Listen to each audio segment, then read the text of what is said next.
Go. Hi everyone. Now we're going to do exercise 8-12, which is a direct labor budget. So here's the problem here. If you haven't pulled it up online, Ace Racket Company manufactures two types of tennis rackets, the Junior and the Pro Striker. The production budget for July for the two rackets is as follows. So remember, I talked about we do the sales budget, then the production budget, and the production budget is the basis for the direct materials purchase budget, direct labor, other budgets as well.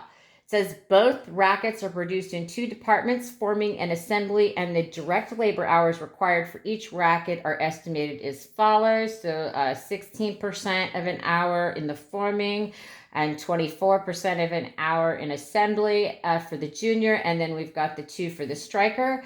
And then they give us the direct labor rate for each department. So it's 18 in the forming department and 14 in the assembly department. So we're going to do a couple things here first. The first things we have to do is we have to come up with our hours. So if we're going to look at the forming department,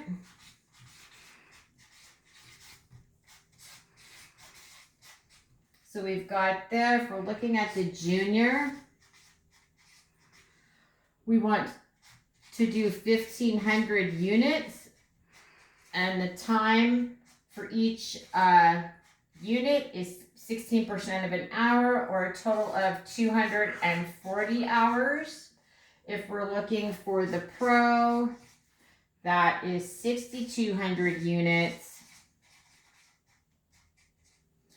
times 20% of an hour gives us 1,240 hours. So remember, these are in the forming department. Additionally, if we're looking at the assembly department, so we're going to do the same thing again.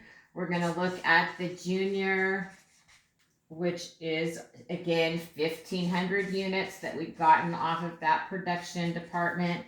But here it's 24% of an hour, so that equals 360 hours. And then for the Pro Striker, we've got our 6,200 units. And in assembly, that takes 30% of an hour, basically, or 1,860 hours. So we'll use this when we're filling out the direct labor budget, which we're going to do now. So if we get over to the direct labor budget, the first thing we see is the column for the forming department. And we've got for the junior, we've got the 240 hours. For the pro, we have 1,240 hours.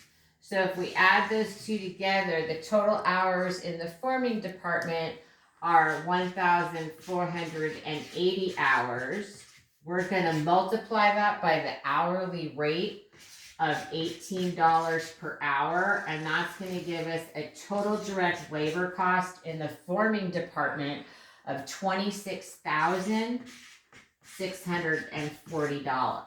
So we're just going to do the same thing for the assembly department, except we're going to use the 360 hours and the 1860. So we've got 360 hours for the junior. We have, we have 1,860 hours for the pro, gives us a total of 2,220 hours.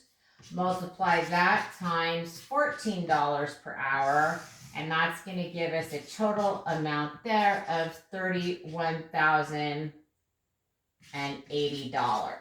So if you're looking to get your total direct labor costs for both departments, you would add those two together. But each department will budget separately. So the forming department will have to report their $26,640 for direct labor, and assembly will have to report their $31,080. And that's how you do a direct labor cost budget.